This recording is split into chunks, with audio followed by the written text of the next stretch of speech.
तब कथमृतं तप्तजीवनं कविभिरीरितं कल्मषापहं श्रवणमङ्गलं श्रीमदाततं भुवि गृह्णन्ति ये भूरिदा जनाः। শ্রী শ্রী রামকৃষ্ণ কথামৃত। ঠাকুর শ্রী রামকৃষ্ণ প্রহ্লাদ চরিত্রাভিনয় দর্শনে স্টার থিয়েটারে।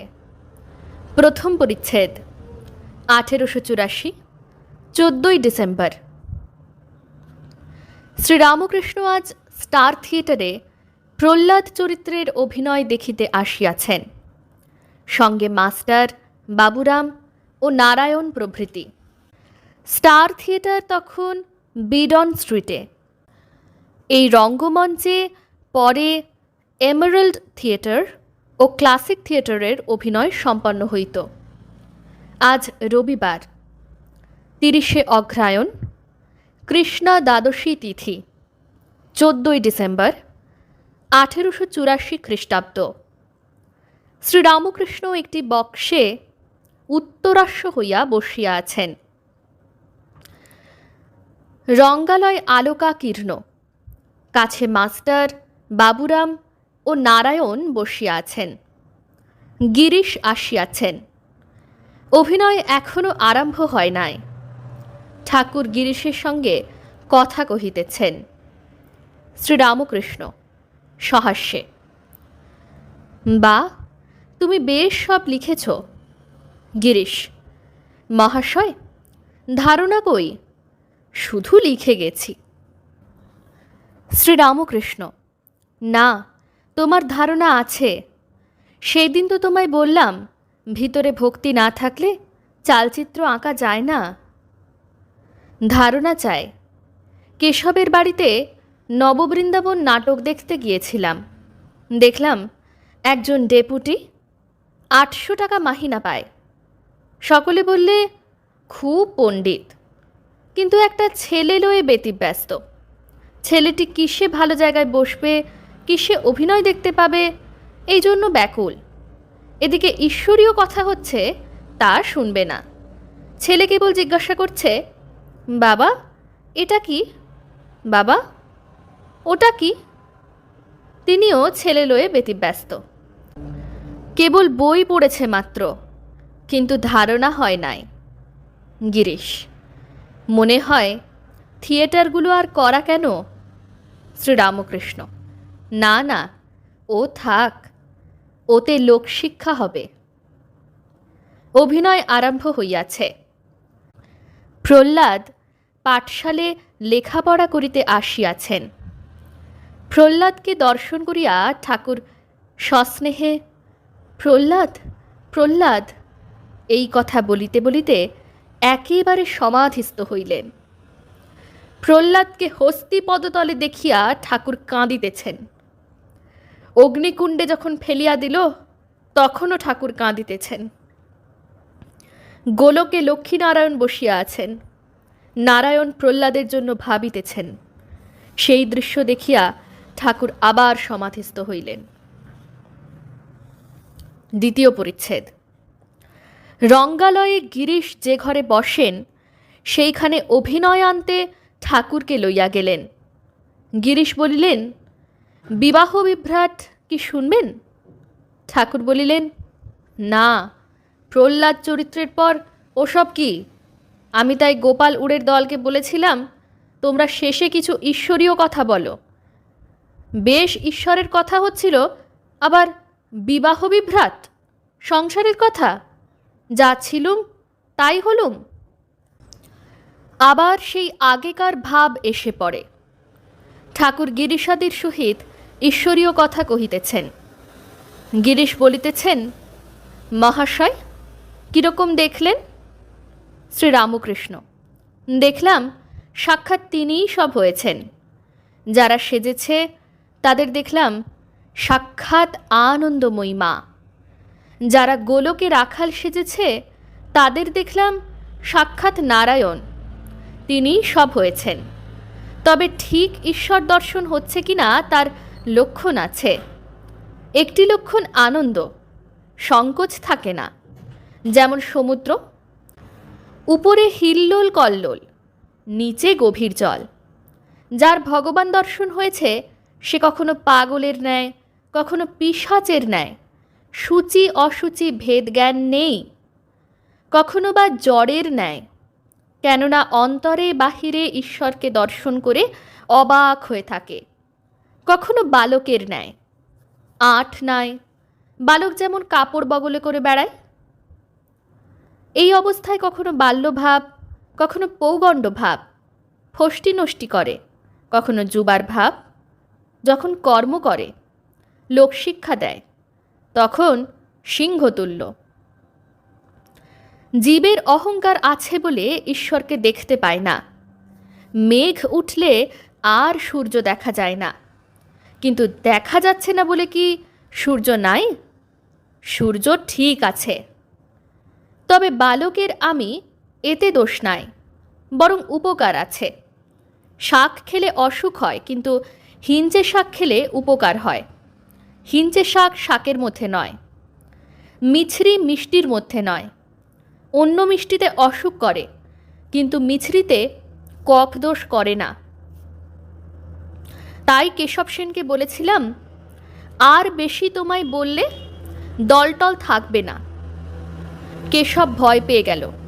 আমি তখন বললাম, বালকের আমি, দাস আমি, এতে দোষ নাই। যিনি ঈশ্বর দর্শন করেছেন তিনি দেখেন যে ঈশ্বরই জীব জগৎ হয়ে আছেন, সবই তিনি। এরই নাম উত্তম ভক্ত। গিরিশ সহাস্যে, সবই তিনি, তবে একটু আমি থাকে, কফ দোষ করে না। শ্রীরামকৃষ্ণ সহাস্যে, হাঁ, ওতে হানি নেই। ওই আমিটুকু সম্ভোগের জন্য।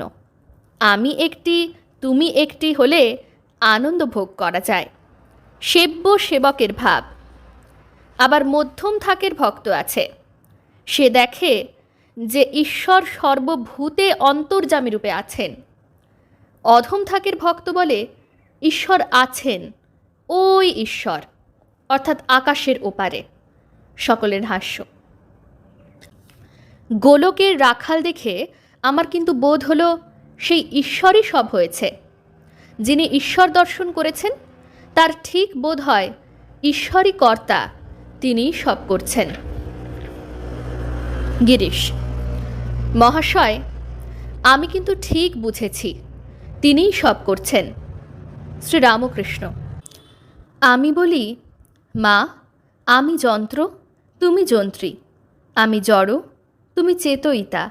যেমন করাও তেমনি করি, যেমন বলাও তেমনি বলি। যারা অজ্ঞান তারা বলে কতক আমি করছি, কতক তিনি করছেন। গিরিশ মহাশয়, আমি আর কি করছি, আর কর্মই বা কেন? শ্রীরামকৃষ্ণ, না গো, কর্ম ভালো। জমি পাট করা হলে যা রুইবে তাই জন্মাবে, তবে কর্ম নিষ্কামভাবে করতে হয়। পরমহংস দুই প্রকার, জ্ঞানী পরমহংস আর প্রেমী পরমহংস। যিনি জ্ঞানী তিনি আপ্তসার, আমার হলেই হলো। যিনি প্রেমী, যেমন শুকদেবাদি, ঈশ্বরকে লাভ করে আবার লোকশিক্ষা দেন। কেউ আম খেয়ে মুখটি পুছে ফেলে, কেউ 5 জনকে দেয়। কেউ পাতকুয়া খুঁড়বার সময় ঝুড়ি কোদাল আনে, খোঁড়া হয়ে গেলে ঝুড়ি কোদাল ওই পাতকুয়োতেই ফেলে দেয়। কেউ আবার ঝুড়ি কোদাল রেখে দেয় যদি পাড়ার লোকের কারোর দরকার লাগে। শুকদেবাদি পরের জন্য ঝুড়ি কোদাল তুলে রেখেছিলেন। গিরিশের প্রতি, তুমি পরের জন্য রাখবে। গিরিশ, আপনি তবে আশীর্বাদ করুন। শ্রীরামকৃষ্ণ, তুমি মার নামে বিশ্বাস করো, হয়ে যাবে। গিরিশ, আমি যে পাপী। শ্রীরামকৃষ্ণ, যে পাপ পাপ সর্বদা করে সে শালাই পাপী হয়ে যায়। গিরিশ মহাশয়, আমি যেখানে বসতাম সে মাটি অশুদ্ধ। শ্রীরামকৃষ্ণ, সে কি 1000 বছরের অন্ধকার ঘরে যদি আলো আসে সে কি একটু একটু করে আলো হয়, না একেবারে তপ করে আলো হয়? গিরিশ: আপনি আশীর্বাদ করলেন। শ্রীরামকৃষ্ণ: তোমার যদি আন্তরিক হয়, আমি কি বলবো? আমি খাই দাই তার নাম করি। গিরিশ: আন্তরিক নাই, কিন্তু ওইটুকু দিয়ে যাবেন। শ্রীরামকৃষ্ণ: আমি কি? নারদ, সুখদেব এরা হতেন তো। গিরিশ: নারদ আদি তো দেখতে পাচ্ছি না, সাক্ষাৎ যা পাচ্ছি। শ্রীরামকৃষ্ণ সহাস্যে: আচ্ছা, বিশ্বাস। কিয়ৎক্ষণ সকলে চুপ করিয়া আছেন। আবার কথা হইতেছে। গিরিশ: একটি স্বাদ, অহেতুকি ভক্তি। শ্রীরামকৃষ্ণ: অহেতুকি ভক্তি ঈশ্বর কোটির হয়, জীব কোটির হয় না। সকলে চুপ করিয়া আছেন। ঠাকুর আনমনে গান ধরিলেন, দৃষ্টি ঊর্ধ্ব দিকে। শ্যামাধন কি সবাই পায়? কালীধন কি সবাই পায়? অবোধ মন বোঝে না এ কি দায়। শিবেরই অসাধ্য সাধন মন মজানো রাঙা পায়। ইন্দ্রাদি সম্পদ সুখ তুচ্ছ হয় যে ভাবে মায়। সদানন্দ সুখে ভাসে শ্যামা যদি ফিরে চায়। যোগীন্দ্র মুনীন্দ্র ইন্দ্র যে চরণ ধ্যানে না পায়। নির্গুণে কমলাকান্ত তবু সে চরণ চায়। গিরিশ: নির্গুণে কমলাকান্ত তবু সে চরণ চায়। ওং নিরঞ্জনং নিত্যম অনন্তরূপম ভক্তানুকম্পাধৃতবিগ্রহং বৈ ঈশাবতারং পরমেশমেঢ্যং তং রামকৃষ্ণং শিরসা নমামः। শ্রীরামকৃষ্ণ অর্পণমস্তু।